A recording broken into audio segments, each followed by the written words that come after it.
Your thoughts are always running, shaping how you see the world and even how you see yourself. But what if they've been lying to you this entire time? In this video, we're uncovering the truth about your mind, exposing the illusions it creates, and revealing how you can break free from its grip. Stick with me. What you're about to discover could completely change the way you live your life. 1. The illusion of thought. Have you ever stopped to wonder why certain thoughts seem to haunt you, while others vanish in an instant? It's easy to believe that our thoughts are who we are, that they define us, and that they're the foundation of our identity. But here's where everything changes. Your thoughts are not your reality. They are like waves on the surface of the ocean, constantly shifting and influenced by winds you can't always see. These winds might be past experiences, societal norms, or even subtle emotions that you haven't fully processed. But the ocean, that's you. The deep, infinite awareness that watches these waves rise and fall. What if, instead of being swept away by the waves, you could become the ocean itself? That's what we're diving into today. By the end of this journey, you'll see thoughts for what they truly are, passing phenomena that don't define your reality. Let's imagine this. Your mind is a theatre, and your thoughts are actors on the stage. They perform their roles, reciting lines handed to them by your subconscious mind, your upbringing, and the world around you.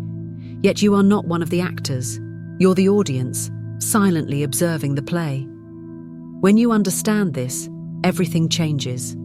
You'll begin to see that the play doesn't control you. You control whether to watch it or leave the theatre entirely. 2. Where do thoughts really come from? Here's the question no one seems to ask. Where do your thoughts actually come from? It feels like they just appear out of nowhere, doesn't it? One moment, you're focused on the task at hand, and the next, your mind is wandering to a conversation from last week or an imaginary argument that hasn't even happened. Are these thoughts really yours?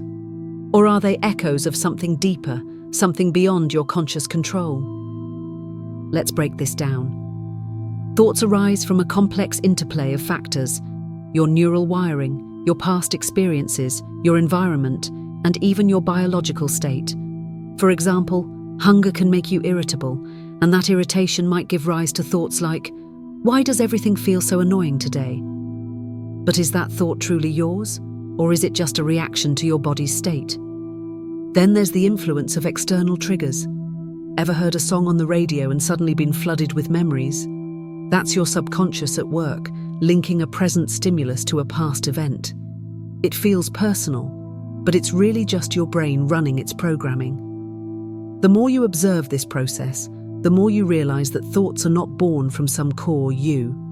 They're reactions, patterns, and associations. And the best part, once you recognize this, you can stop identifying with every thought that crosses your mind. 3. How thoughts shape your perception of reality. Have you ever considered how much power your thoughts have over how you see the world? Think about it. Your reality isn't shaped by what happens to you, but by the story your mind tells you about it. Imagine walking into a room full of people. One person might think, "Everyone's staring at me. I must look awkward." Another might think, "What an exciting opportunity to meet new people." The same situation, two completely different realities, all because of their thoughts. Here's the kicker. Thoughts are not facts. They're interpretations, often biased and incomplete. Yet we live as if they're absolute truth. For example, if you think, "I'll never succeed," that thought can become a self-fulfilling prophecy. You start acting in ways that align with it, avoiding challenges, giving up too soon, until it becomes your reality. But what if you could see through this illusion? What if you could recognize that your thoughts are just one possible lens through which to view the world? The good news is you can. It starts with questioning your thoughts. The next time you catch yourself thinking, "I'm not good enough," pause and ask, "Is that really true? Or is it just a story my mind is telling me?" You'll be amazed at how quickly this simple practice can shift your perception of reality. 4. Why you are not your thoughts. Here's the life-altering truth. You are not your thoughts. You are the observer of your thoughts. This might sound abstract, but let's break it down. Close your eyes for a moment and pay attention to the stream of thoughts passing through your mind. Notice how they come and go, like clouds drifting across the sky. Now ask yourself, who is noticing these thoughts? Who is watching them? That's you, the observer, the awareness behind the mental chatter. This distinction is profound. It means that no matter how chaotic or overwhelming your thoughts may feel, they are not you. You are the space in which those thoughts arise. This awareness gives you a choice. You can engage with your thoughts, or you can simply let them pass. You don't have to fight them or suppress them. You just have to observe them. Over time, this practice creates a sense of inner peace and freedom that is truly life-changing. Imagine standing by a river and watching leaves float by. Each leaf is a thought, but you don't have to jump into the river and chase them. You can simply watch them go. This is the essence of realizing you are not your thoughts. It's a shift from identifying with the content of your mind to resting in the awareness that sees it all. 5. Breaking free from mental chains. Most of us are trapped in our own minds, believing every thought that arises and letting them dictate our emotions and actions. But what if you could break free? What if you could live without being ruled by the endless chatter of your mind? It's not only possible, it's your natural state. Here's how. Start by noticing the patterns in your thoughts. Are they often self-critical, fearful, repetitive? Once you become aware of these patterns, you can begin to interrupt them. For example, if you catch yourself thinking, "I'm not good enough," pause and say, "That's just a thought, not a fact." This simple act of labeling a thought as just a thought creates a gap between you and the thought, giving you the power to choose how to respond. The next step is to cultivate presence. The more you anchor yourself in the present moment, the less power your thoughts have over you. Try this. Whenever you feel overwhelmed by your thoughts, take a deep breath and focus on the sensation of air entering and leaving your body. This brings you back to the here and now, where your thoughts lose their grip. Ultimately, breaking free from mental chains is about realizing that you don't have to live in your mind. You can live in your awareness. And when you do, life opens up in ways you never imagined. 6. The illusion of control over thoughts. Do you ever feel like you're in control of your thoughts, as if you're consciously steering the wheel of your mind? It's a comforting belief, isn't it? But let's take a moment to question it.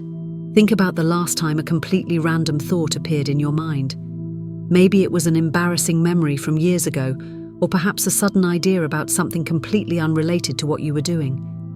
Did you consciously choose to think that thought? The answer for most of us is no. Your mind is like a radio constantly picking up signals, and these signals, your thoughts, seem to come out of nowhere. They're automatic, habitual, and often unpredictable. The truth is, most of our thoughts arise from deeply ingrained patterns in our subconscious mind. These patterns are shaped by past experiences, emotions, cultural conditioning, and even the environment around us. You may believe you're in charge, but in reality your thoughts are like clouds drifting across the sky, completely beyond your control. And yet, this truth is liberating. When you recognize that you're not in control of your thoughts, you can stop identifying with them. You can stop taking them personally. Think of your mind as a river. The thoughts are the water flowing downstream. You're not the river, and you're certainly not the water. You're the observer standing on the riverbank, watching it all happen. This awareness creates space, a profound inner space, where you can step back and simply let the thoughts pass. Why is this important? Because so much of our suffering comes from believing that our thoughts define us. If you have a negative thought, you might think, "This is who I am." But it's not. It's just a passing cloud in the vast sky of your mind. When you detach from this illusion of control, you reclaim your peace. You no longer have to battle your thoughts or try to change them. Instead, you can observe them, let them flow, and ultimately, let them go. 7. The role of ego in shaping thoughts. Now let's talk about the puppet master behind most of your thoughts, the ego. The ego is the part of you that says, I am me. It gives you a sense of identity, but it's also a filter through which you perceive everything in life. The ego's job is to protect you, but it often does so in ways that keep you stuck in a loop of fear, comparison, and dissatisfaction. Consider this. How many of your daily thoughts revolve around me? My plans, my problems, my goals, my failures. The ego loves to keep the focus on itself. It builds a narrative where you're the protagonist, the center of the universe. And while this can feel empowering, it's also incredibly limiting. The ego's narrative is often distorted. It amplifies your fears, highlights your insecurities, and convinces you that you're not enough. It tells you that you need more success, more validation, more control to be happy. But here's the catch. The ego isn't who you are. It's just a mask, a role you've been playing. And like any role, it can be taken off. The moment you start observing your thoughts, you create a distance between you and the ego. You realize that the voice in your head, the one constantly judging, comparing, and worrying, isn't the real you. It's just a conditioned pattern of thought. So how do you step beyond the ego? The first step is awareness. Notice how often your thoughts are centered around me. Then ask yourself, is this thought serving me? Is it true? Is it even mine? By questioning the ego's narrative, you begin to dismantle its grip on your mind. You start to see the world not through the lens of me, but through the lens of awareness, a state where you're no longer bound by the ego's limitations. 8. How to stop identifying with thoughts. The idea that you're not your thoughts can be life-changing, but how do you actually stop identifying with them?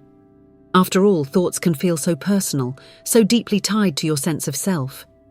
The key lies in shifting your perspective. One powerful practice is mindfulness. Mindfulness teaches you to observe your thoughts without judgment. Instead of reacting to them or getting lost in them, you simply notice them. For example, when a thought arises, you might say to yourself, there's a thought about fear, or there's a thought about regret.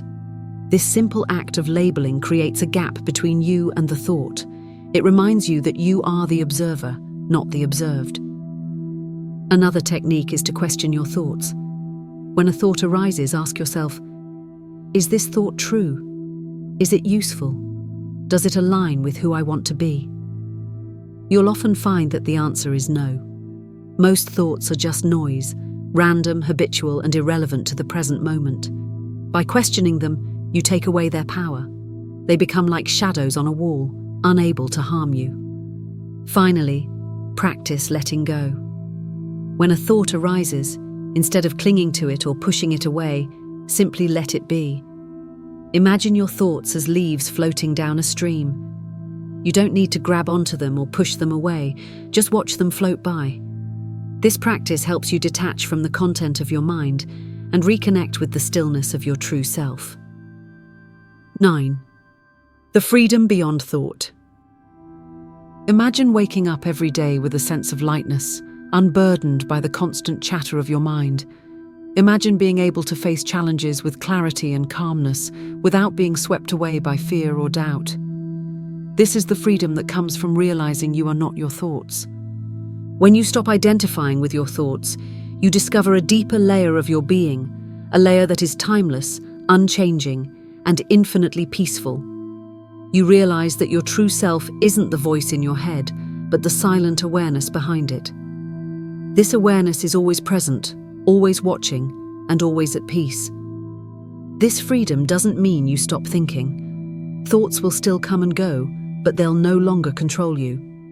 Instead, you'll use your thoughts as tools for creating, solving problems, and navigating life. And when you don't need them, you'll let them rest. This is the essence of true freedom, not the absence of thoughts, but the absence of attachment to them. And here's the best part. This freedom is available to you right now. You don't need to change your circumstances or achieve anything to experience it. All you need to do is shift your perspective. Stop identifying with your thoughts and start identifying with the awareness behind them. This simple shift can transform your entire life. Thank you for watching. If this video resonated with you, don't forget to like, share, and subscribe for more eye-opening content. Drop your thoughts in the comments below. I'd love to hear from you. See you in the next one.